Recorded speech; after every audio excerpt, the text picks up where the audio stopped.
What if the Aztecs defeated Spain? What if history's most shocking invasion had ended differently? What if the mighty Aztec Empire crushed Hernán Cortés and his small band of conquistadors, turning back Spain before it ever set a foothold in the New World? Imagine a world where Mexico City, not Madrid, rose as the center of global power. Would our modern world be unrecognizable, richer in culture, or darker in conquest? In our real timeline, the Spanish conquest of the Aztec Empire changed the world forever. In Ihuarijo, Hernán Cortés landed on the shores of modern-day Mexico with barely 500 soldiers, 16 horses, and a handful of cannons. Against them stood the Aztec Empire, millions strong, with Tenochtitlan, a capital city more advanced than most in Europe. Yet through disease, deception, alliances with rival tribes, and sheer brutality, Cortés captured Emperor Moctezuma II and toppled the Aztec world. By 1521, Spain claimed victory, and the Americas would never be the same. But history didn't have to unfold that way. Let's imagine a single turning point. In this alternate timeline, the Aztecs quickly recognized Spain's threat. Instead of hesitating, Emperor Moctezuma unites rival tribes and strikes before Cortés can build alliances. Picture it. In a dramatic night assault, tens of thousands of Aztec warriors descend upon the Spanish camp. Horses are slain, gunpowder supplies destroyed, and the conquistadors, outnumbered 100 to 1, are wiped from the earth. Word spreads fast. The invaders are not gods, but fragile men who can bleed and die. The Aztecs have triumphed. The short-term results are explosive. Moctezuma's authority skyrockets. He becomes not just emperor, but a living symbol of divine protection. Neighboring tribes, once hostile, rally under him to repel any future invaders. Spanish weapons are captured and studied. The Aztecs now hold European steel, cannons, and mysterious horses, turning the invaders' tools into their own arsenal. When news reaches Spain that Cortés and his men were annihilated, Europe is stunned. The idea of an unconquerable new world empire spreads. Investors hesitate. Colonization slows dramatically. But one threat still looms: disease. Smallpox has already entered.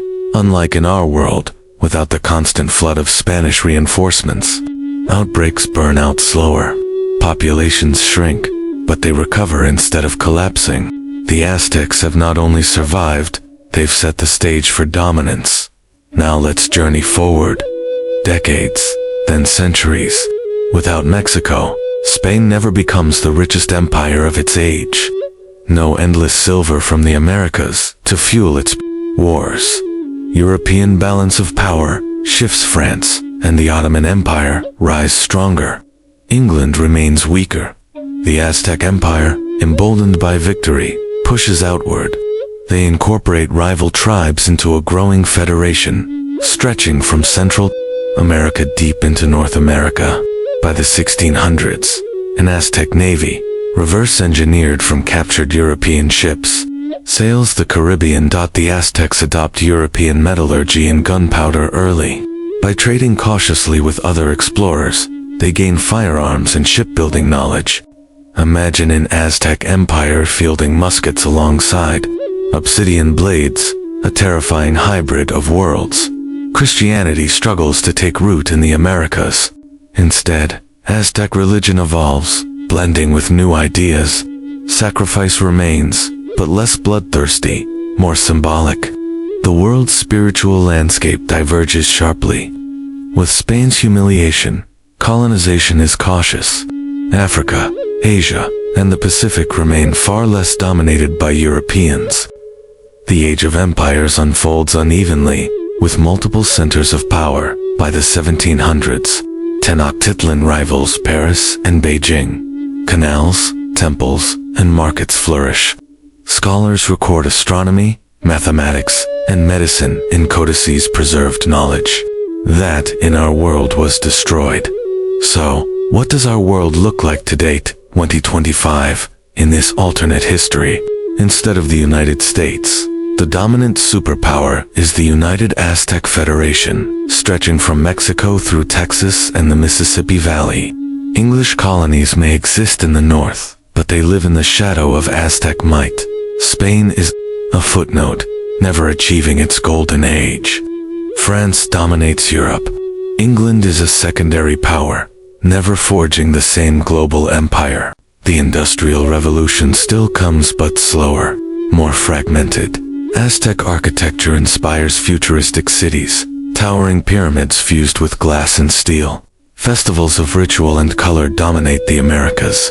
The world's pop culture, a fusion of Aztec myth, music, and fashion. Instead of Christianity shaping the Americas, a powerful Aztec Christian syncretic faith dominates rituals, festivals, and symbols vastly different from our world's. By 2025, the Aztecs have merged Western science with their own traditions. Spacecraft named after jaguar gods orbit Earth. Imagine the first Aztec astronaut planting not a flag, but an obsidian blade on the moon. Spanish and English are minor tongues in this world. Instead, Nahuatl, the Aztec language, is spoken by hundreds of millions. Currency features emperors, like Moctezuma, not George Washington. This is a world where the New World never became the New World.